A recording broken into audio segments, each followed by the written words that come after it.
This is the Six Figure Home Studio Podcast, episode 17. You're listening to the Six Figure Home Studio Podcast, the #1 resource for running a profitable home recording studio. Now your hosts, Brian Hood and Chris Graham. Welcome back to another episode of the Six Figure Home Studio Podcast. I am here with my podcast co-host, Chris Graham. How are you doing today, Chris? I am fantastic. It's 60 degrees in Columbus, Ohio right now. It's 72 right now in Nashville, which at the time of recording this, it's the day after Valentine's Day, and it shouldn't be this warm and sunny out. You might say that 72 degrees is terrible podcasting weather in February for you, and it is for me. I should go outside soon. How was your Valentine's Day, by the way? Did you do anything cool with the wife? Yeah, I did the coolest thing that you can possibly do. No, you didn't. I did, but you go first. I'll tell you what I did. Well, trust me, I did the coolest thing with my wife that you can possibly do. My wife doesn't believe in Valentine's Day because she's awesome. We don't do Valentine's Day. What the hell? Yeah, we think it's cheap and creates this unhealthy expectation. It was a big issue for us when we first got married because we had different expectations about Valentine's Day. And I remember one time I was out touring. I was like a solo singer-songwriter musician. And I decided to drive home from New York City on February the 13th to get home, but there was 9 inches of snow on the ground, and I was going to have to drive through 9 inches of snow the whole way. But luckily, I had a Subaru, so I went for it and drove home to be with my wife on our first Valentine's Day, and she got really mad that I didn't get her anything. Oh, whoa. I risked my life. I was literally one of 5 cars from New York City to Columbus, Ohio, which is a good 8 hours with good weather. Oh my God. That I saw the whole time. It was insane. That hurts for me. Well, I know that my girlfriend, her favorite day of the year is Valentine's Day. Aww. So I know how to go about this. There are no mismatched expectations. We went out to something called Dinner Time Stories last night, which is a projection mapping dinner. If you've ever seen concerts where they have like projections up behind the people and there's all sorts of crazy shit, that's called projection mapping. Huh. They had 15 projectors above the tables, and on the tables are projecting this story. And it's like this dude walking around going through all these different nations to find all these different ingredients. And he's like building this meal on your plate. And then they bring out 6 courses of meals to you, and they're all different themes from different countries. It was amazing. It sounds like to go on that date that you needed to have a 6-figure home studio to afford it. I'm not going to talk about that shit.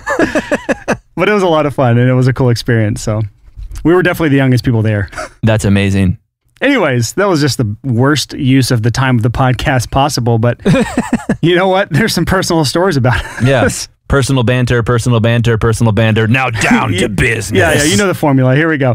So today's episode, we were talking about some episode topic ideas, and we thought it might be interesting to do an episode about what we think are the stages of a typical recording career, or not even a typical, maybe an extraordinary recording career. What do the 5 stages look like? So we mapped out from both of our experiences what we think the 5 stages of a successful recording career are. And just to preface this, this is not the end-all be-all list of the 5 stages you will guaranteed to be going through. Both Chris and I had some differences on what we thought the stages might be, so we'll probably talk about that throughout the episode. But we're going to give you 5 stages of a successful recording career, starting now.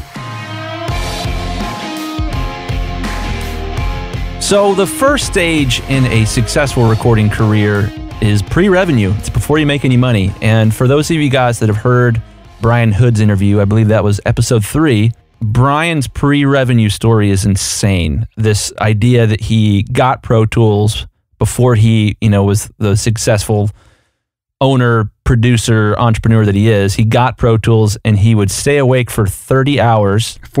40 hours learning to use Pro Tools.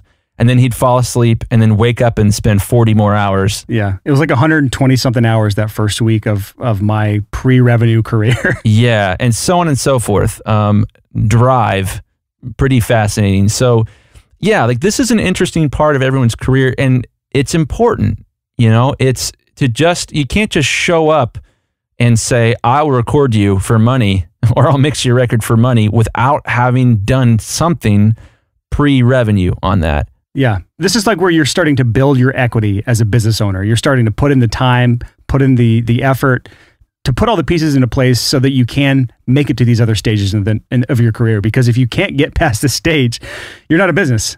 Yeah. So I think one of the things I love about our podcast and some of the feedback we've gotten is that we just assume that you're after this, that you've already finished this. You sort of know how to do anything you would need to do professionally.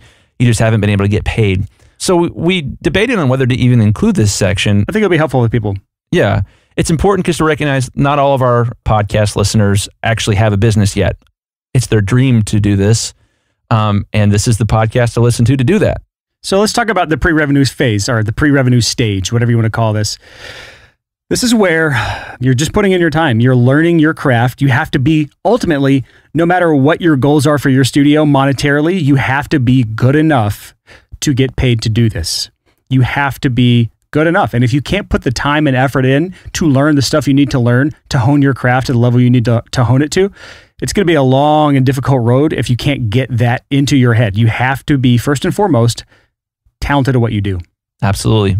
And a lot of this you're going to learn throughout the other 4 stages of your career, but you have to have at least a decent enough foundation to get to where you can get paid. So it's about learning your craft, paying your dues, and you're going to have to be probably doing some amount of free work. Now, Chris, do you remember my 5 rules for doing free work? Oh, I remember discussing them. I don't remember what they are offhand, though. Please elaborate. So if you want my 5 rules for free work, you can go to homestudiorates.com. There's a rate sheet, and on that rate sheet, there are the 5 rules of doing free work. But from what I remember, I don't remember them all either. From what I remember, it was, first of all, don't do big projects. If you're going to do free work, do small projects. So singles, maybe 1 or 2 songs, but don't do a full album. Don't do a multi-week project for free because that will just suck your soul away from you. And that's just someone taking advantage of you. So my whole philosophy behind free work is if you're going to do it, don't be too proud. If you're not good enough to get free work, you're definitely not good enough to get paid work. So if you can't get paid work, try to get free work. If you can't get free work, you're not good enough yet. So you're going to stay in the pre-revenue phase until you can get good enough to at least do free work. Yeah. Or you might be too shy to put yourself out there that, hey, I can do a better job than the next guy. That part of being able to get people to pay you money to do a thing that you love is you have to be arrogant enough to say, I'm better than the next guy. Not even arrogant enough. You just have to be willing to fail. It doesn't require arrogance. It requires that you put yourself out there in order to fail and not be too afraid of failure to be in a position to succeed. So with free work, go download the rate sheet, homestudiorates.com. Look up the 5 rules of free work, because once you get past that, you will need to know what sort of rates to charge. I think that's going to be super helpful for you.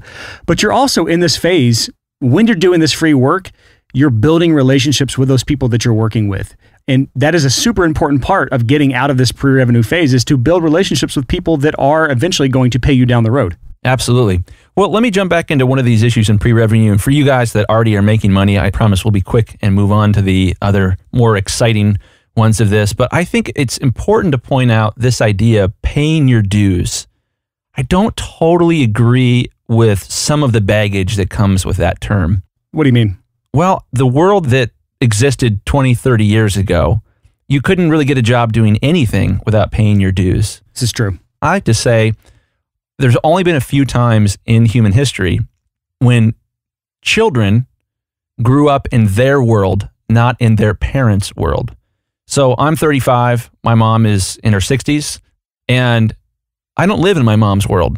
My mom lives in my world. So much has changed, and technology is such an enormous part of our world that it's uncomfortable for people that are in an older generation to exist in this world of podcasts and digital advertising and email and reviews. There's just so much that's different. So paying your dues usually meant going to somebody older and more experienced and getting the thumbs up from them. Yeah, I agree that it has changed. It's now more, can you work smarter than some of the older generation that are maybe struggling a little bit because they haven't adapted? And not to be negative on anyone that is older that hasn't adapted yet, but there is just a new reality of what it takes to be successful. And a lot of people refuse to make the changes necessary. And if you can be the one that's willing to put in the work, and I still think it's part of paying your dues. Paying your dues isn't about putting time in, to me. It's about learning the things you need to know in order to be successful. And so for me, my pre-revenue stage, that lasted a month.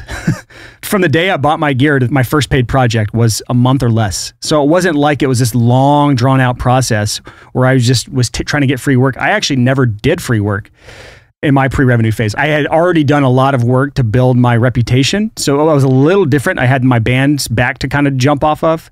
So it can be a little different for everybody. If you don't have any prior relationships, you may need to do free work. You may have to take a little longer in the pre-revenue phase. But when we get out of that, then we get into stage 2. And that is what we call yes mode.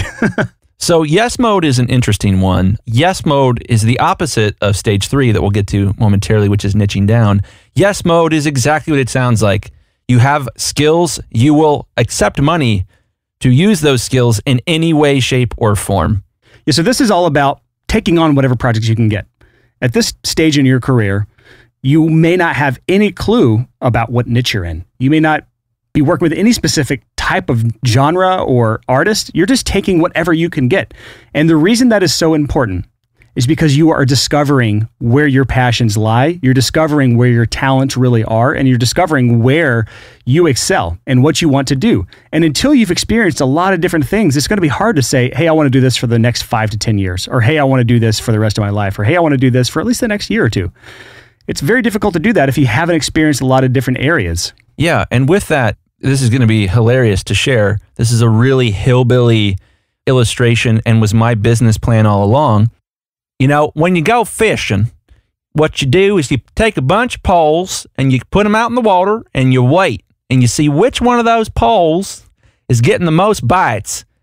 And then you throw away all the other fishing poles. I hate that so much. So hillbilly. I get it though. That was my strategy when I started in audio, was I'm going to say yes to everything. And see what sticks. Yeah, I'm going to see what sticks. So I'm going to try to do some mixing. I'm going to try to do some recording. I'm going to try to do some producing. I'm going to try to do some writing with some clients. I'm going to try to become this ultimate studio musician hiring guy of like, I'll hook you up with the right studio musicians and then I'll oversee the session and obviously mastering. And my goal there was I'll put all these fishing poles out in the water and I'll see which one gets the most bites and which one gets the best fish. And for me, that was hands down mastering. That ended up being in my blood. And I would have never known that had I not experimented with a lot of other audio tasks. And I see this a lot in just young entrepreneurs, people in their early 20s that have that entrepreneur spirit. When you're young, when you're inexperienced and you just don't know what you want for the rest of your life or for where you are in your life, trying many different areas of business is a great way to kind of figure out where your passions lie and where your skills and abilities lie and where you want to go from there. And until you've experienced a bunch of different things in business, it's hard to know where you should put your time and effort and focus. And it's the same in the recording world. If you're trying to do audio for a living, say yes to a lot of different things. And eventually that one thing or those one or two things will start to stand out to you. As Chris called it, the fishing poles or the lures that get bit. What was the saying? I put a bunch of fishing poles out, waited to see which one was getting bites. Bites, yeah, there you go. You know, which one was bringing in the best fish. And so I would encourage you, you know, if you're like, I love audio, I want to do something in a recording studio, say yes to voiceover work. Say yes to video game, you know, audio design. Say yes to everything, whatever you can think of. Say yes to Foley artists. You should go, you know, attend a Foley session and see if maybe that's for you. You should say yes to doing audio for a movie. And while you're doing this is where you're starting to build your portfolio, because you're hopefully getting paid for these projects. You're saying yes to pretty much, you have money, I'll do your job. I'll do your whatever mixing or mastering or editing or recording that you have if you're paying me. And at that point, you're building your portfolio and you're hopefully discovering in some way, shape, or form what your niche is. That is the goal of stage 2, the yes mode, is to discover what your niche is. And that is when we move into stage 3, that is niching down. That is when you have discovered your niche and you start to take advantage of that. Yeah, that's amazing. So the big thing to keep in mind there is I think it's really easy to get too focused on niching down. If you niche down too soon, that's really, really, really dangerous and bad. Yeah, and we got a lot of feedback after our niching down episode of people that were like, in this point in their career, they're in the yes mode phase and they have no direction of where they want to go yet. And so they had this feeling like we were telling them, you have to niche down, you have to niche down, you have to niche down. Not everyone is at the place for that to happen yet. And if you are at the place where you feel like you have no idea where to go, you're still in phase 2 or stage 2, the yes mode stage. And you need to just focus on taking whatever you can in right now until you discover where it is that you need to move next. Yeah. So I think the big thing there is if you're trying to invent a way to niche down, there's some, value, I think, in kind of creatively considering some other options. But ultimately, your gut should be really clear with you about where you want to niche down. If it lights your brain up to edit drums for jazz records, and that's like the crazy, most fun thing you've ever done, it's worth considering. There's a trap to fall in here too of, you see a lot in our culture here in America where people will say, I want to do this. Oh, this is so cool. I want to do this for a living. And they don't realize that, like, hey, something being cool one time, cool 40 hours a week for 30 years does not make. And yeah, seriously. I see a lot of people that don't understand that when you start doing this full time, it is a career. It is a job sometimes. And some days you don't want to do it. And you have to be okay with that. So you're not always going to have this burning passion every single day to wake up and do what you're doing. But when you contrast that against a career that you actually hate to begin with, it is so much better. Yeah. Even the worst days in the studio are better than the best days at some corporate job that you loathe. Yeah. One of the reasons I got into mastering in the first place was I noticed that the thing that I have always enjoyed more than anything else is making anything sound slightly better. Whether that's working on an electric guitar, whether that's working on an electric guitar amp, whether that was working on an acoustic guitar and, putting fancy bridge pins in or something like that. If it sounded better once I was done fiddling with it, that was the most fun thing in the world. Which is why mastering was a good draw to you. You didn't care about the genre. You're just like, I want this to sound a little bit better. Yeah. And so that's an important thing to keep in mind is that when you niche down, I think there's this fantasy that many young people have of, I'm going to go into audio and I'll only work on great songs with great bands for the rest of my life. I don't think anyone has loved every single band they've worked with in any service part of the audio industry. So you have to love it more than just loving to work with cool bands or cool artists. And thank God I do. If it sounds better, if I don't like a song, but it sounds better when I'm done with it, that's super fun. And I don't even mind that I don't like the song. It's so fun to make something sound better. So with niching down, one of the most important things to keep in mind is this 80-20 rule. We've talked about it before. Pareto's principle. Yeah, Pareto's principle. Basically, it states that 80% of your revenue is probably coming from 20% of the things that you do. If that's the case, it's time to niche down. If that's not the case, you're probably not quite ready to niche down. The other thing to keep in mind here is that 80% of your joy probably comes from 20% of the things that you do. If you're really lucky and those things line up, then boy, it's time to niche down, it's time to go. But again, there's another component to this. It might not be 80% of your revenue come from 20% of your sources, but it might mean that your hourly is significantly higher doing one type of work than it is another type of work. And that's another important thing to pay attention to, where, if you are editing drums for different producers and you're mixing records for different producers and you're recording bands and you're also composing video game scores, you do the math and it turns out that you happen to be amazing at editing drums and you're actually making $5 more per hour on average when you do that. You need to consider that. That might be your niche. And it should be really evident from a financial perspective that you should niche down. My yes mode stage lasted about a year.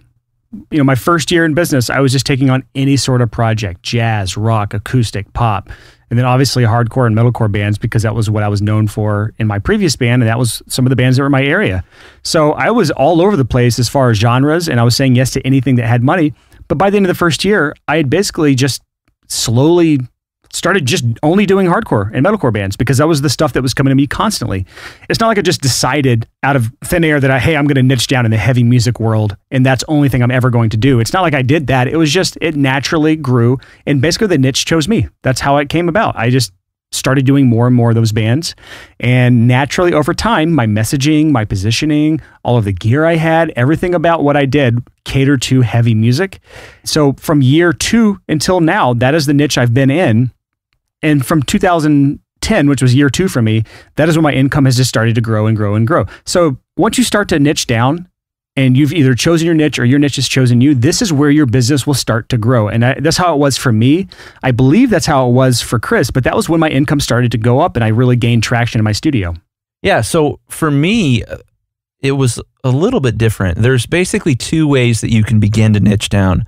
One of them is what Brian just described, where you are taking on a bunch of different types of projects, and rather than deciding on your niche, you decide what your niche is not. So let's say you're working with acoustic jazz, pop, metalcore, etc., and you decide, you know what, I'm not loving pop. The projects don't go well. I don't have great pop sensibilities or whatever. So I'm not going to take pop projects anymore. You haven't niched down, but you're closer to your niche. You've taken a step in that direction. Yeah, that's one of the things we talk about the 80-20 principle is, there's also 80% of your problems can come from 20% of the artists you work with. So if there's just one genre and you're just saying, hey, hip hop artists are the worst in the world to work with, and they bring in about 20% of my income, but it's about 80% of my problems, I should probably just not do that kind of music anymore. And I could put my time and effort and focus on these other genres that are paying me money and aren't giving me the grief and strife and negativity in my life and heartache and headache that hip hop or rap or whatever this other genre is giving me right now. So that's one thing to consider when you're in the niching down stage is what can I cut out of my services or my genres? Yeah, for sure. The other way you can niche down, and this is much scarier, and it's what I did, but it's probably not what I'd recommend to anybody else, was I came to a really strong, very convicted conclusion, this epiphany that mastering is what I need to be doing. This is where I'm supposed to be. And a lot of that was I had an idea for the before and after player that's on my website where you select a genre and then you press play and you can switch back and forth between mastered and unmastered in real time on a website. When I came up with that idea, nobody on earth had anything like that. It was the very first of its kind. And so what I did was I did a little bit more intense thing where I just said mastering only. And there was a dip. I made a little bit less for a couple months until I got things rocking and rolling. And that dip because I had also noticed, one, I love mastering. Two, I'm getting paid really well when I do it. Three, the projects are the most consistent. I'm consistently getting projects. And four, if I didn't already say this, I freaking loved it. It was wonderful. So I took a dip before I niched down so that I could focus on mastering, no pun intended, one thing. Now, did you take a dip before niching down or after niching down? Because it sounded like me, you took a dip after niching down. You chose mastering and then you took that dip. Yeah, I chose mastering and then I took that dip. So your income declined for a while and then after that, I assume it just rose and rose and rose? Yeah, rose and rose. So yeah, it took a dip. That ended up being the best year I'd ever had by a couple thousand. And then it wasn't until a little bit later on when I got into this next stage, maximization, when the next year doubled. It was twice anything I'd ever made before. And I don't want to move there quite yet because I want to talk about this stage, stage 3. I feel like a lot of people are in this stage or stuck in the stage or can't get past this stage. And so what happens if you do choose a niche or a niche chooses you and you focus on that and your income doesn't do what it did for both you and I, where it started to go up and up? What happens if your income just stays level or starts to decline month to month or year to year in your niche? What do you do then? Well, if it stays level and you're happier. Call that a win, yeah. I call that a huge win. Ultimately, I saw this really depressing. So it's February 15th for us right now. We're recording the podcast yesterday, obviously, Valentine's Day. And there was this hilarious music producers meme that came out. And it was, what everyone does on the left on Valentine's Day. And it was two people on a date. And what I do on Valentine's Day. And then it was a guy sitting in front of a Pro Tools rig mixing. So accurate, though. Oh, man. For 6 years of my life, that's how I spent 6 Valentine's days in a row. Exactly. So if you niche down and don't make any more money, but you're happier and healthier, that's a win. What did that have to do with Valentine's Day and being sad on Pro Tools? Well, I mean, that guy hasn't niched down yet. Okay.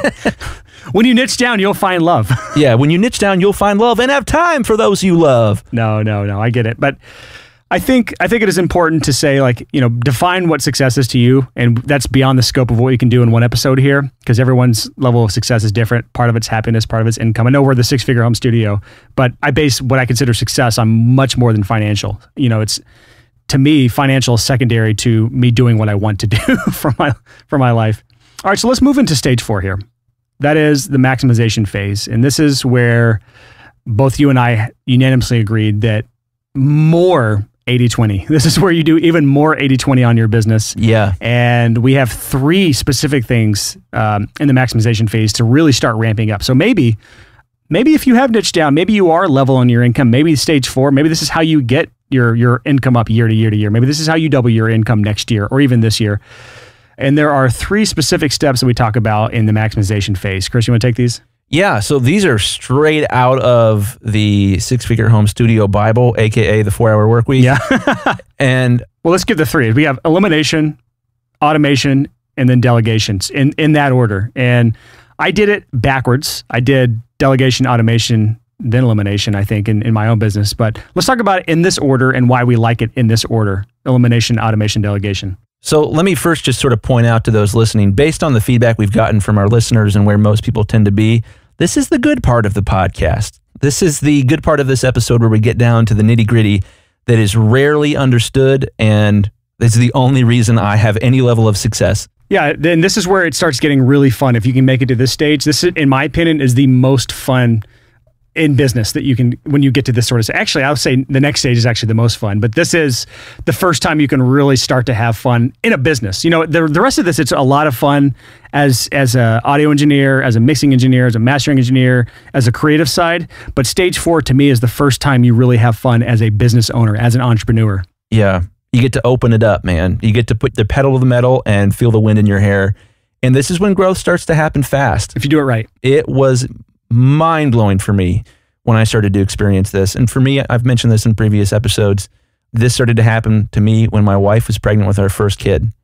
And once he was born, it was like a million miles an hour. Game on. Game on. You know, I saw that little boy's face and there was just this like instantaneous rewiring of my brain. And it was like, I must provide. And it was amazing. So let's bring this back to elimination, the first part of the maximization phase. Elimination. What do you mean by elimination? So elimination is tough for us audio engineers. Elimination is recognizing what things we do are completely unnecessary and a complete waste of our time. And there are a lot of examples of that. I was talking to a mix engineer this morning, and he was talking about how he has gotten so dialed in on the way that he mixes that he doesn't spend like an hour on each track experimenting with different compressors. He knows this is my go-to, this is my sound, this is what I use. I'm not going to use any compressors except this compressor from here on out, or these 2 or these 3. And that worked for some people and not for others. So I understand some people want to experiment, they want to get creative. So I understand that. But at the same time, part of elimination is understanding what works and what doesn't. And the stuff that doesn't work for you, the stuff you know is a waste of time, getting rid of it. Yeah. Yeah. Recognizing that if a perfect example would be, I have lots of friends who have been in audio for a long time. A lot of them started in analog and had a big giant console, and it was super expensive and super flighty and would break, and they'd need to, pull channels and solder. You basically used to know how to solder to be an audio engineer years ago. And one of the ways that they did the elimination thing was they switched to digital. And that eliminated all of the maintenance, all of the power needs for that, the electricity usage for that, and the heat in the room, depending on the size of the console they use. But that eliminates a lot of headaches, not even to mention recall on sessions. That's a perfect example of elimination, is that when an audio engineer says, I would rather be more productive and accept the limitations that digital gave, at the time. I don't believe there are nearly as many limitations now as there were, say, 15, 20 years ago. But accepting those drawbacks in order to get something better in return. So spotting these things, these opportunities for elimination, where you can be a minimalist, where you can do a few things well, where you can have a few tools that you reach for that allows you to speed up and to become more efficient and to not drudge through the weeds trying to come up with that last 1/100th% improvement that nobody will ever hear, that could have been better spent on pre-production. A 0.5 dB difference in anything has never sold an extra record, ever. I'll say another issue or another way to eliminate is, we talked about eliminating specific genres, that you work with, but I think sometimes eliminating services. So when Chris niched down, he niched down by cutting out every other service besides mastering. But, when I hit the maximization phase of my own business, I had already niched down. I was already in the heavy music niche. And when I applied even more 80-20 principle to my business, I had ran the numbers for the year, 2014, and I realized 70% of my income came from mixing, and I spent 20 to 30% of my time doing that, as opposed to tracking and editing and lodging bands where I spent 70% of my time, 80% of my time doing that, and I made 30% of my income doing that. So when I looked at that, and let me pause you there. It's important to point out that was you. That's not going to be everybody. Oh yeah, for sure. It's not going to be everybody, but everyone's going to experience something like that, where your time and your income are not always directly in the same thing. When you hit this maximization phase, it's hard to do that sort of self-assessment. It's hard to look at when you're working every single day, putting in a lot of time, a lot of hours, until you hit this phase of elimination, automation, delegation. You're never going to have enough time in the day to do anything you want to do on your business. You're just going to be working in your business every single day. And part of it is making time, no matter what, to make these sort of assessments on your business and then determining what it is you need to cut out. And so what is it you need to cut out, so eliminate? Or what is it you need to automate so you can make it more efficient? Or what do you need to delegate? These three things, until you can take the appropriate amount of time and step back and look at your business and really assess it from a number standpoint and a quality of life standpoint, it's going to be really difficult to get through this phase into the final phase of a successful recording career, which we're going to talk about in a second. And for me, that was assessing that tracking, editing, lodging was no longer a viable thing in my business. I wanted to focus on mixing and mastering exclusively, and I cut out a significant portion of revenue. It was about $40,000 a year. It wasn't an insignificant amount of money, but it freed up a lot of time in my business to put towards other areas of my business: automation, delegation, and pivoting, which we're going to talk about in a second. Yeah. So one of the important things to keep in mind there too is a word called stewardship. Stewardship is this idea that we have been given a gift and we have to use that gift as best we can. And so for Brian, giving up $40,000 a year in tracking revenue and producing revenue sucked. I'm sure it hurt. I'm sure it was uncomfortable and painful, but you had been given a gift, and that was you were amazing at mixing and really efficient at it. To be a good steward of the gifts that you were given, you had to say no to some things. Yeah, and it didn't hurt that I just despised tracking and editing. It didn't hurt at all. Whenever your income and your enjoyment are tied to the same thing, that is a huge thing. So the last piece with elimination doesn't just mean eliminating inefficient things. It also means eliminating things that make you miserable, that don't give you life, and that slow you down. So if you're in a position where you drink a 2-liter of Mountain Dew every day, that's something you might want to eliminate. It might be messing you up. If it's something where you go to bed at 5 in the morning because you were up playing World of Warcraft every night, that might be something you want to eliminate. In order to maximize your day, your energy, your IQ, your creativity, you name it, there are things you have to cut out from your life sometimes. And it's tough, man. There's no easy way to say, you know what? For me, it's unhealthy to read the news on my iPhone. So let's just say we're in the maximization phase, where we'll say our income's pretty good at this point. It should already be pretty good at this point. You've started to eliminate the things in your business you need to eliminate. And now we're getting to automation. We're automating some things in our business that we need to automate. Let's talk about, and I can actually pull one example out immediately. And that was when Chris Graham started ramping up his Google advertising dollar spend. So he was getting more work than he could possibly manage to get, but he was wasting so much time in his business importing tracks, labeling tracks, doing fade outs, bouncing the tracks down, emailing to the band. All of these things were adding up, because when you're working with 5 to 10 clients per day, just the client management side of things, just the file management side of things, all these non-creative tasks in his business were a huge waste of time to him. So what did he do? He automated all of that. If you want to go back to Chris's episode number 2, where we interview him, he goes into a lot more detail about how he did that. But go ahead and talk about a little bit behind the automation mindset behind this, not so much the specifics of it. Yeah. So for me, the big thing you need to keep in mind is once you've niched down and you are doing one thing and doing it exceedingly well, there's a lot of repetition. In mastering, there's a lot of loading files into your mastering software. There's a lot of downloading files, and there's a lot of uploading files. When you do something repetitively that's inefficient, you're wasting a little bit of time every time you do that thing again. It's like 30 seconds a track for every single track. that you work with, and you work with thousands of tracks, so it adds up to a lot of time. And you can't eliminate this because these are all necessary steps in what you do, but then we get to the automation. Yeah, so automation is amazing. One of my heroes is Henry Ford. I'm sure this is like the 15th time I've mentioned him. Yes, it is. But he has this great quote where he said, anytime that you do something inefficiently, you will pay a tax in either time, money, or energy. And that's intense. So for me, to take that extra time to manually upload files through yousendit.com back in the day, and then wait for them to upload and then come back downstairs at night and make sure that the emails are being sent to the proper people was super inefficient.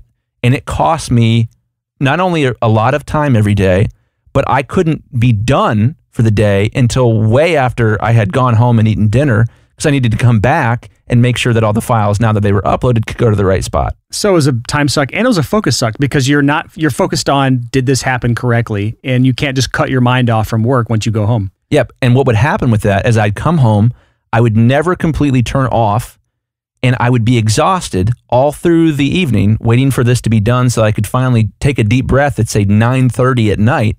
And as a result, I wasn't well rested, so I was stupider the next day. Well, also, that's not a word, but that's cool. I know, I was trying to make a joke. It made me dumb and dumber the next morning. So the rest, being able to turn off and recover, like you've been mentioning on previous episodes, super important.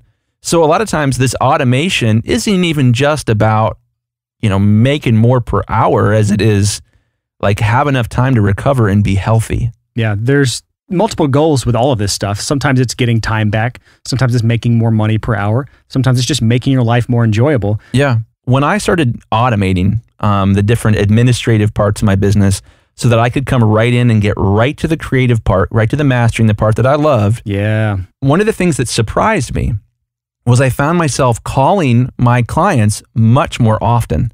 I found myself much more social and much more chatty with clients than I had before because I had the time to do it. And what happened was I began to enjoy my business considerably more, and people started hiring me because I was like the quote unquote nice mastering engineer. It was a novelty. There's no such thing as a nice mastering engineer. I'll agree with that. And so it was amazing that the automation freed me up to focus on relationships, which grew my business. In addition to the fact that I was way, way healthier and I was smiling when I would come home each day. And I want to point out why this is after elimination, and that is because automating a task that should have been eliminated is pointless. Yep. That's why I think you should be eliminating everything you can that is not central to your whatever you want to focus on or what is important to you before you start the automation phase. And the funny thing there is I'm sure some people are like, well, yeah, only an idiot would automate something he should have eliminated. I would struggle to estimate the number of times I've done that. I've automated something I should have eliminated over and over and over and over and over again. Yeah. Either because I'm a moron or because that's just the way it is. I'm not really sure. No, I've done it too, so it's fine. All right, so then we get to, we've done elimination. We've eliminated all the shit that we need to get rid of. We've automated the things, or at least started to automate a lot of the things that are repetitive, time consuming. But then there's going to be tasks like in my world with mixing and mastering where when I'm doing my session prep, you can't automate that. You can't eliminate that, but you can delegate that. So in my experience, what I've done is I just build a step-by-step checklist out. Something super easy to follow. I have a video with it as well that shows every single step and what I need my mix prep assistant to do. And then I can just pass the checklist and instructional video off to him. Every single time I get files, I send it to my mix prep assistant. He knows exactly how I want everything set up from point A to point Z. And then all I have to do is open the session up and I start mixing. It is the most magical, beautiful thing you could have ever experienced. If you've never experienced this before, you need to do this ASAP. It's amazing. It's amazing, yeah. And I pay him for it, so that's the reason this is last. I have to pay them for his time, but it saves me so much time. It is more than worth it. Yeah. The second part of delegation, and we've talked about this before on previous episodes, is delegating to your customers. A lot of people in this business will accept files from customers in any way, shape, or form. You can bring a flash drive by, you can bring a hard drive by, you can do Google Drive, you can do WeTransfer, YouSendIt, Dropbox, etc. One of the things you can do to save yourself time is to get all your files from the same spot.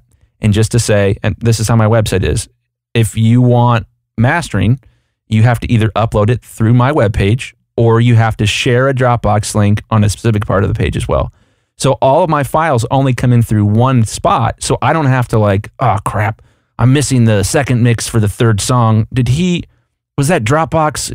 Oh no, it was Google Drive. Oh shoot, no, that was the guy with the same name as him. And Chris has kind of tied in automation and delegation into one big package here on his site. If you go to Chris's site, and if you're looking for mastering services, go to chrisgrahammastering.com and hire Chris out, and you can experience this for yourself.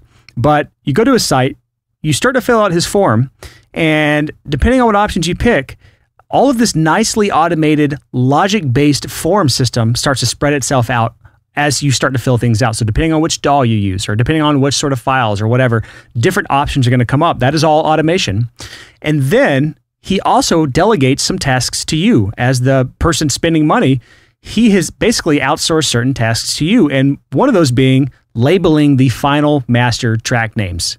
Because that was a huge issue, is he doesn't know what the song titles are, because the file names are a lot of times just working titles. They're not the final mastered names, so he needs to have that stuff. So why do this email back and forth? Why hire an assistant when you can just outsource it to the person who knows the stuff immediately? And that is you, the person hiring Chris Graham for mastering services. Yeah, another example of that is one of the systems we recently integrated was asking people to trim their masters before they send them to me. I would occasionally, pretty often, get a master that would be like, oh, there's 10 seconds of hum at the beginning of this song, and there's 11 seconds of hum at the end. Well, that's silly. So there's a question on my upload form that just says, hey, would you please trim your masters? And then you can either select yes, I did, or no, I can't. And that has helped a lot, because a lot of the projects that come in are now not like, I'm not like trying to sequence it and then I'm moving all these things around, and it's all this extra, why did they do that? Did they want the silence there? Or did they want the count in at the beginning of the song? Or did they want the banter after the last drum hit? Like, so all those questions of going back and forth, you can delegate to your customers to ask them to fill out a form and check, yes, I did this, no, I did not do that, etc. Also with delegation, it's not just stuff in the studio, but stuff on your business. And this is where you start talking about email stuff. You're running your CRM. CRM, by the way, is part of automation in my experience. You're automating a lot of the reminder tasks, the management of data, all that stuff. But having an assistant, I have an assistant that does my email management, runs my CRM for me, will send invoices out, collects payments, all that stuff for me, because that is what I consider non-creative tasks. Chris Graham is, I believe, in the process of hiring an assistant. Can we talk about that here? Yeah, sure. If you guys go to chrisgrahammastering.com/apply, I'm looking for an administrative assistant. Yeah, and this is all non-creative tasks doing, administrative work. No audio yet. So yeah, the big thing that I'm looking for help with is someone to help me with email, social media, research, etc. So I put that out, let's see, I think it was February 13th. Had a bunch of applicants. I'm going to keep accepting applicants till I find the perfect person, and then I'll shut that particular page down. So it could be down before this episode even goes live. It's possible. It's possible. But yeah, so this is something I'm not great at, hiring and delegating, and it's something that I need to grow in. And the time has come for, I have, other guys that work for me that I've delegated stuff out to, but I need a specific admin to help us manage, plan social media campaigns, etc., answer emails so that the emails can get answered faster than I could possibly do it myself. So yeah, I mean, this is something, the thing I love about doing this podcast is that I'm not some like guru at business stuff. This is a journey, and I believe it will always be a journey for me. And it's been a fun way to preach at myself that, hey, get off your butt and do some of these things. I mean, in the grand scheme of business world, we are like peons compared to what's out there. Like, we are such small minnows in this giant business ocean.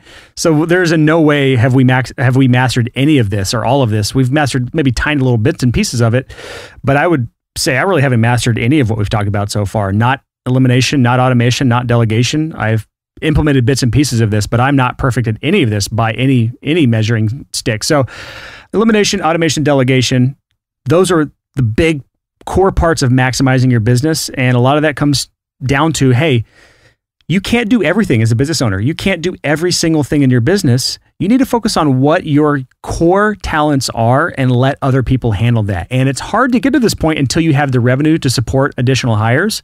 And that's why this is stage 4. So it's one of those things that, you can focus on elimination at any point. You can focus on automation at really any point. And there's a lot of great tools out there to help with automation, but delegation is a little more difficult and saved for more advanced people. Probably at least, before you start hiring out specific tasks, probably at least 30 to 40K a year is what you're going to need. Maybe even a little less than that on certain tiny projects. But to have an assistant, I would agree. 50, 60, 70K a year is in the US dollars, at least in our area, unless you want to hire someone in a lower income country like the Philippines. You can hire someone out there at a very affordable rate. Well, but at the same time, there is a huge opportunity. That's one of the reasons I'm talking about hiring an assistant on this show, is that there's a huge opportunity to hire part-time people, which is what I'm looking to do. I'm looking to hire a part-time assistant. Part-time remote assistant. And the beauty of that is which is what Sean is to me. Yeah. There's a huge number of people that are looking for that type of work. So it's amazing. For me and my wife, we have 3 kids. We're homeschoolers. We drank as much of that Kool-Aid as you possibly can. We love it. But for other homeschool parents, there's a huge opportunity for them as a part-time admin that's remote. That's like the perfect job. Yeah, so they can work from home, be with their kids. That's the benefit of having this sort of position available. And so if you are at that level where you're ready to hire an assistant, especially an administrative assistant, somebody to handle some of the business admin crap that's weighing you down, you're above 50, 60, 70,000 a year in income at your studio, start looking at people that have that sort of position. They're a stay-at-home mom or a stay-at-home parent of some sort, and they want to stay with their kids. They want to work remotely from home. They don't have to go into an office. You can get them at a very reasonable rate. Even someone that's very highly educated, they would take a massive pay cut of what they could get at a corporate job where the commute and all that bullshit's associated with it. They'll take a massive pay cut just because they'd rather work from home with their kids and not have to leave to an office every day. So I'm going to give a couple of websites real quick. For this sort of thing, there's a site called HireMyMom.com. that is worth checking out if you're looking to hire, stay-at-home mom. There is a site called Belay, Belay, if you want to spend a lot more money on an assistant where they handle everything for you. And when we go back to automation, there's also a site called Zapier, Zapier.com. All of these will be in the show notes, sixfigurehomestudio.com/17, just the number 17. Zapier is amazing. Yeah, Zapier is awesome. It'll tie a bunch of software together to make your automation dreams come true. I am just maybe their biggest fan. I love them. Zapier is, for you nerds out there, it is an API for APIs. And essentially what it lets you do is make different pieces of online software talk to each other. And you can make pieces of software that live on your computer talk to each other as well. Think about every piece of software speaking its own unique language. They cannot communicate with each other. Zapier is simply the translator for all of this different software. Yeah, you could basically say, hey, every time I get an email where the subject line says blink, I want you to blink the lights on in my house. Yeah, you can literally do that. You can literally do that. Or you can say, hey, every time someone signs up on my WordPress site, create a new account in HubSpot. But let's move on to the final stage of a successful recording career. And this is kind of not part of the recording career. I guess it's kind of moving out of it. We call the stage the pivot stage. This is the pivot stage. So this is where you're moving on to something else, whether it's related to studio or not. And we have some examples. We're going to tell you examples of what we mean. First of all, what is the pivot phase or the pivot stage of a recording career? What do we mean by this stage? Pivot is when you have gotten so good at your niche that you have room to do something else.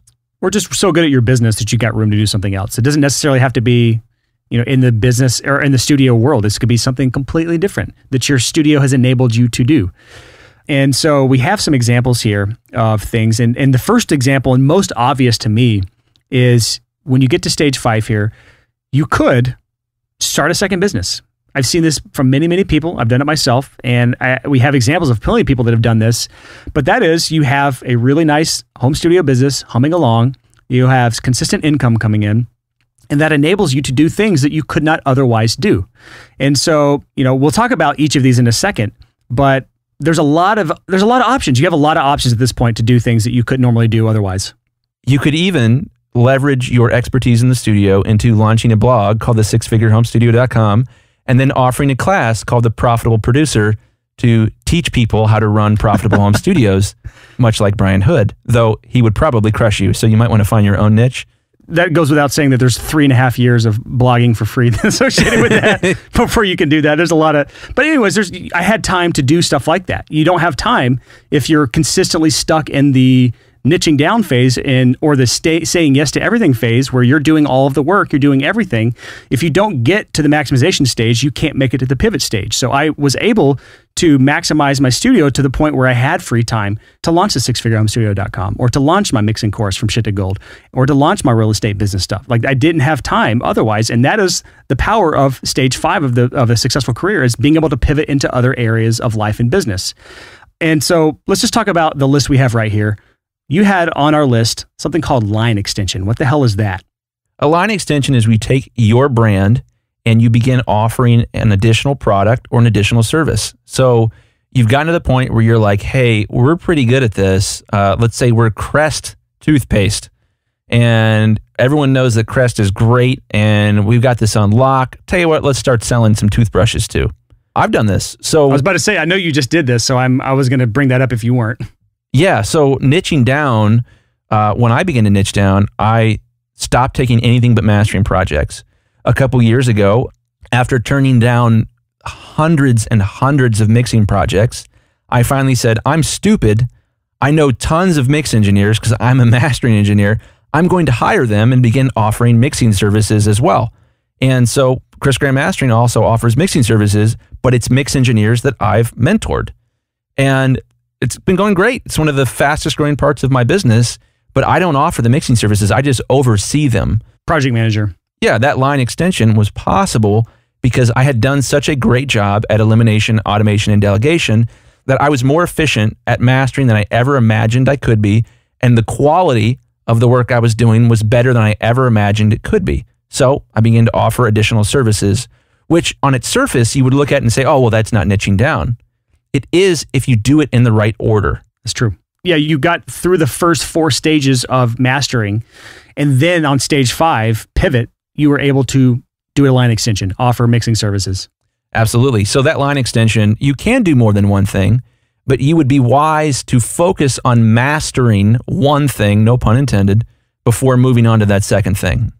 So we have line extension, but there's also, if you are just so damn happy about the stage you're at, you have a bunch of extra time and money, and you want to pivot in some way that doesn't really pull you out of audio, you can still invest. You can take that income and you can invest to other areas. So that's one thing I've done is I've taken money from my studio, I've invested in real estate, and that's something that is completely passive on my end, but it is something that does generate income for me. And so that is another area. You could be real estate. That's a little more risky. You can do mutual funds if you want something a little more safe. There's other alternative investments besides that can bring in revenue. No, get out of here with that shit. Don't even talk about Bitcoin. That's not investing, that's speculating. But you can just continue to pump money into other investment arenas that do bring in up income. So you have this nice floor that you can never go below, or you will rarely go below, that you don't have in your business. Because in your business, if you stop working, you're not getting income. But if you can properly invest, you have residual income, passive income that you get every single week, every single month, without fail, hopefully. At least a lot less of a fluctuation than you would in the business world. The next thing you could do, the next pivot you could make is starting a second business. Which we talked about. That's what I've done. And I started online education stuff, which seems to be all the rage. But you have from shittogold.com, my mixing course. You have the sixfigurehomestudio.com, which is, the other stuff I've been doing. But we actually have a lot of examples of guys that have done this. They've gone through all 5 stages. They've pivoted into a second business. And one of those guys, a lot of you are familiar with, and that's Steven Slate. Love him or hate him. Love him or hate him. Steven Slate got his start in audio as a producer or mixing engineer. I don't know a lot about his backstory, to be honest with you. I was not familiar with him until he started Steven Slate, drum samples, and that grew into plugins. And now Slate Digital is a massive company that has a lot of moving parts, a lot of people working for him. And he's the CEO of Slate Digital, or whatever his parent company is for all the things he does. He is able to afford to purchase way more leather jackets than he was before he started a second business. And expensive haircuts. And so Stephen Slate, none of this, I don't think any of this would have been possible had he not gone through these stages of his career. Now, maybe he didn't go through in the same way with the maximization that we did. Maybe he just cut it out and had savings and could start his business. Or maybe he just did it on the side at nights and weekends. We don't know what his journey looked like up until the point that he launched Stephen Slate Drums. Maybe we can have him as a guest. Maybe we'll find out on a podcast episode. Yeah, actually. But he has definitely hit the pivot phase running full force and is making way more at Slate Digital than he ever has. I'm assuming that he ever has at his in his studio career. So that's one person. We have another person similar to them, and that's all the guys at URM, Unstoppable Recording Machine, or Nail the Mix, or whatever. They have a ton of companies, but Joey Sturgis, A.L. Levy, and Joe Wanacek, those three guys all did this as well. They had their careers and they got to stage 5 and pivoted into the other areas. So they have Nail the Mix, which is a education website for mixing heavy music, nailthemix.com. They have plugins. They all have their own plugins. They have, a whole bunch of other drum samples similar to the Stephen Slate thing. And they're doing really, really well. One of the things to point out with this as well is that it's possible that some of these guys skipped maximization or even skipped niching, that they got into audio and that they eventually found their way to plug-in programming, or they eventually found their way to making microphones, that the audio thing turned into a sort of related, but not audio engineering career. And there's no shame in that. Yeah, and we don't know what they're, like I said, we don't know, everyone's journey is different. We don't know if they went through these phases exactly how we line them up here. This is as close as Chris and I could come to from both of our journeys that we could agree on with these 5 stages. But without any disagreement, Stephen Slate, Joey Sturgis, Joel Wanacek, all these guys, and the people else we still have to talk about on this list, these are all people that have pivoted out of the studio career into something else, into something new, into something that wasn't directly their studio. And that leads us to Graham Cochran. Graham Cochran at therecordingrevolution.com is a perfect example. He's pivoted twice now. He did the studio thing, he pivoted into audio education, and now he's pivoted out of that into just general business education. And I think he's doing a great job. He's obviously had success with that, and that all started from his home studio. Yeah, hats off to him for that. There's an article in Business Insider that came out a bunch of years ago, maybe 3 or 4, about Graham, where he went into his business, and it dropped my jaw when he was like, yeah, I'll do about $70,000 a year, or excuse me, $70,000 a month. Yes. And he used to be on food stamps. His family was on food stamps for a while. What a story. That story will be on our show notes on the podcast page. Yeah, he's great. The next guy, my hero, possibly your hero as well, Barry Gordy. Yeah, the first 6-figure home studio owner. What a stud. Barry Gordy leveraged his job at a Ford factory into eventually being able to save up enough money and also borrowing money from family to start a small recording studio, and then a label, and then a talent development company and a publishing company, and yada, yada. Well, actually, I think the publishing company might have come first. But he was able to leverage and pivot again and again and again and again and again until he had changed the face of modern music and made some money on the way. Yeah. And our last guy here on our second business list is damn near a billionaire, but he got his career start in audio. Who is this guy? Jimmy Iovine. If we could pick anyone to interview on the podcast, Jimmy would probably be the guy, because I don't think anyone's ever been more successful at the things we're talking about than Jimmy Iovine. He engineered a lot of records that you know of. Google the guy, Jimmy Iovine. One of my favorite records, he did one of the really big early Tom Petty records. And he was instrumental as an engineer and a producer. And the guy's a stud. He eventually went on to start many businesses, not the least of which was forming a partnership with Dr. Dre to create Beats headphones. Which you may have heard of. And you've heard of Beats by Dre, but you didn't know it was also Beats by Dre and Jimmy Iovine. Yeah, so Jimmy Iovine probably, when it's all said and done, will have made close to a cool $1 billion. That's with a B. With a B on that deal. What a way to leverage your amazing audio ability to launch the... I don't like Beats, full disclosure here, but I respect that he was able to create a business from scratch, that nobody was selling over-the-ear headphones like Beats that were stylish and a fashion statement when they came out with them, and they blew up and they sold it to Apple. Yes. Woo! For $3 billion, right? Was that the number? I don't even know, man. I think it was 1.5. Whatever. It was a massive number, and hats off to them and everyone else we mentioned in our examples here, because maybe you don't ever pivot. Maybe you just stay in the niching down. And that's fine. Just pick your path. But we just kind of laid out the 5 stages that we thought we could come up with here. And the pivot part, we thought that was a big part of it, because, a lot of times people don't think big enough. They don't think about what they're capable of doing, and until you see it all laid out for you. And when you see that it's maybe just 5 stages that you go from one stage to the next, to the next, to the next, you can kind of identify where you are in these stages and what you need to do to get to where you want to be. And then you realize, holy shit, after I get to my business to the level I want it to be, my studio business, there is more out there to do. There is a lot of fun stuff to do in the business world, in the investment world, into the starting your own second business or whatever that happens to be. There's a lot you can do, and it's a lot of fun. And we just kind of wanted to lay that out there for you. Yeah. So this was a fun episode. I think, just to echo what Brian was saying, this is a choose your own adventure thing. That ultimately it shouldn't just be about you becoming this legendary audio engineer. It should be about you becoming happy and building the life that you want. And nobody wants their tombstone to say, a damn good audio engineer, but just not a very happy person. I don't want that in my life. What a sour man, but he was pretty good at audio.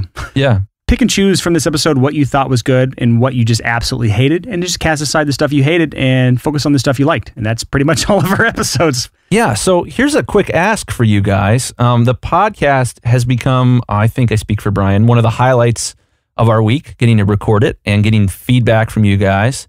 If you would like more of the podcast, if you'd like us to interview more people and hopefully get to a spot where we're interviewing, these really, really, really amazing, experienced entrepreneurs, one of the best ways you could do to help us do that is to go on iTunes and write us a review.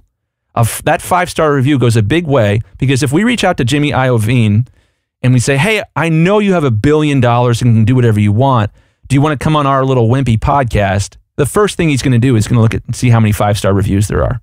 So if you want to make an investment in our podcast to continue your education by us finding people who are smarter than we are to teach us all about this stuff, go on iTunes and give us a 5-star review. You can get there easily by going to the sixfigurehomestudio.com/review. For anyone that has done that already, you are amazing. And anyone that is going to do that, you're also amazing. Anyone that hasn't done that yet, the apathetic person that probably didn't even vote for their president, you are on watch. Whoa.